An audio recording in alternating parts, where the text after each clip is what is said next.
A unos meses de estrenarse la nueva temporada del anime de Pokémon, hubo muchos acontecimientos importantes para la franquicia.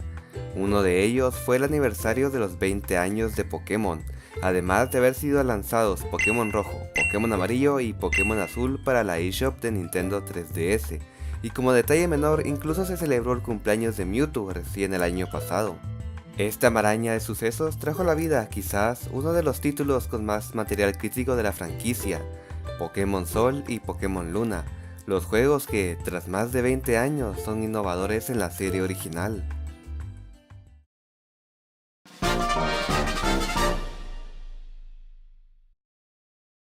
La historia es en extremo simple, sin embargo, esa simpleza permitió un desarrollo más fluido en el protagonista, y es que, siendo sinceros, con un estándar de personajes tan alto como lo fue Rojo u Oro, es difícil crear a alguien que pueda competir con su popularidad.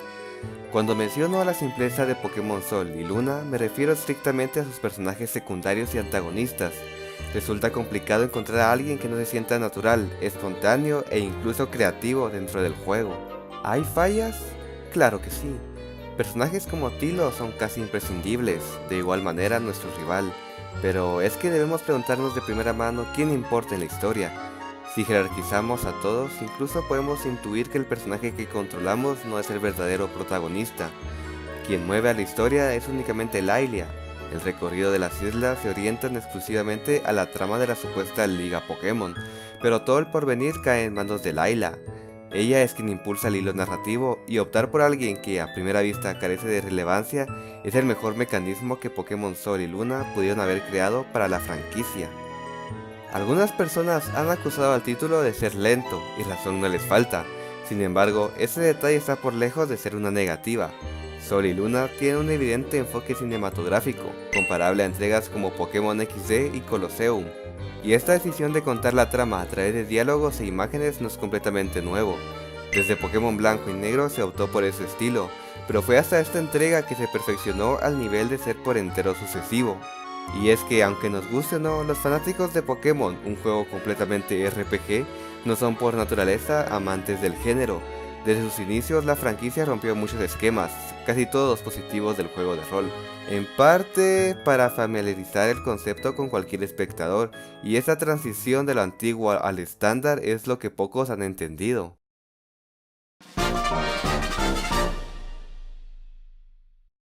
La historia se sitúa, por fin, dando importancia a los líderes de gimnasio, que intentaron ocultar con llamarlos Kahuna. Los Pokémon legendarios tienen un papel de acuerdo a su nivel, y finalmente una organización que el mismo juego señala que es ridícula. Un aplauso a quien propuso al Team Skull. Y respecto al Team Skull, yo no sé si Game Freak tuvo en la mente dar homenaje a toda la franquicia, pero Pokémon Sol y Luna parecen hacerlo a cada instante. Tomemos por ejemplo la aparición de un Profesor Oak. Digo, Profesor Oak Formalola. Digo, Samuel Oak. Que el Profesor Kukui sea el campeón de la liga. Y por supuesto las formas Alola, que me parecen un añadido espléndido para reanimar a criaturas que han quedado olvidadas. Excepto Rattata y Raticate. A ellos simplemente los hicieron peores. El Team Skull divisa en este apartado como una posible burla del Team Rocket. Están tan exagerados que son en extremo parecidos al equipo malvado de Kanto. ¿Algún guiño a que la trama de la primera generación sea un tanto genérica? ¿Quién sabe? Es más, el juego hace alusión a la franquicia de una forma tan descarada que incluso podría llamarse Pokémon Fanservice.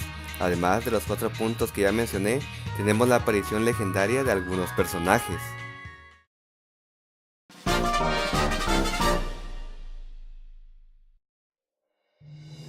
Y es que Pokémon Sol y Luna son sinceramente excelentes, pero hubo un fallo enorme por parte de los jugadores y el mismísimo de Pokémon Company. Hay juegos que no provocan sorpresa porque todos sus detalles son filtrados. Bien, lo que pasó con Sol y Luna no son específicamente filtraciones, sino trailers que anunciaron absolutamente todo. ¿De qué sirve una región nueva si vamos a conocer todo antes de siquiera jugarlo? Lo mismo sucede con todos los Pokémon. En el caso de Wally y Cynthia, Rojo y Azul lo puedo entender. Al ser personajes escondidos en el área más difícil de alcanzar, Es perfectamente entendible que quisieran revelarlos y que los jugadores se acercaran a ellos. Pero ¿qué sentido tuvo revelar toda la Pokédex de Alola si no voy a poder encontrarme a Pokémon que ya no conociera de antes? Visto así, hasta parece inútil siquiera comprarse los juegos, porque toda la información se reveló a tal punto de no ocultar nada. Y para concluir, he visto un debate bastante interesante respecto a si deberían continuar con esta fórmula o no. Me explico. La gente quiere que Pokémon vuelva a ser un juego rápido, sin demasiada espera para iniciar la aventura y que, por supuesto, regresen los líderes de gimnasio. En mi opinión, no puede haber un argumento más cerrado. Llevamos 20 años derrotando a 8 líderes y luego a un alto mando. Llevamos 20 años intentando completar la Pokédex. ¿De verdad tan poca imaginación creen que tiene Game Freak para no poder hacer algo distinto?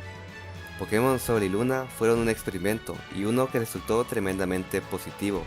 Me alegra saber que tras tanto tiempo el esquema típico de la franquicia está tomando nuevos riesgos y espero con mucho ánimo que no regresen a sus raíces. Pokémon tuvo un éxito que debe respetarse y ese respeto solo puede venir de innovar y crear contenido original dentro de su universo, una proeza que Sol y Luna consiguieron. Pero bueno, esa es la opinión de alguien que ha jugado 10 años a Pokémon y por fin nota que ha cambiado algo.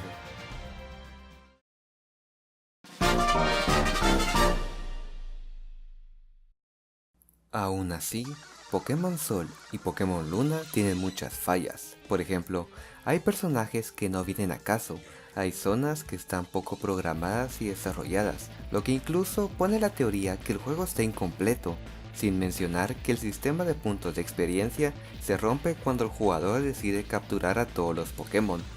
Por decirlo de alguna manera, Pokémon Sol y Luna da la experiencia de ser juegos hechos a la rápida, y podemos confirmarlo con las actualizaciones que corrigen errores tan fundamentales como problemas con las habilidades, problemas con los ataques, etc. ¿Qué hay respecto a las caídas de cuadros que presentan casi cualquier combate estándar? Digo, para hacer un juego a final de la vida útil de la Nintendo 3DS, básicamente es demasiado ambicioso para las capacidades de la consola, y este problema se pudo haber corregido con hacerlo exclusivo para la New Nintendo 3DS. Pero ¿se imaginan la cantidad de arena que caería para Game Freak si se hiciera esa decisión?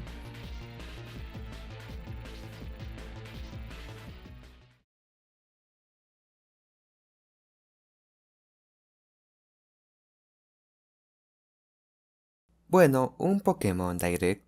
Supongo que Game Freak nos puede enseñar algo bueno. Muy bien, muy bien. Vemos que la tendencia a hacer filmes cortos sigue siendo bastante usada por ellos. Y me parece estupendo, digo, la calidad es bastante alta. Nada mal, aunque bastante predecible. ¿Una Nintendo 3DS? ¿Pero es que acaso la consola todavía puede dar más? Ah, vale. Simplemente es adorno. Muy posiblemente sea un detalle menor. Digo, la pantalla es para Pokémon Tournament DX, no creo que haya algo nuevo. ¿Verdad? ¿Verdad? Ay, Dios. Game Freak, otro juego. ¿En serio? ¿Va a venir igual de roto y poco optimizado como el anterior? Mm, Game Freak, eres un hijo de...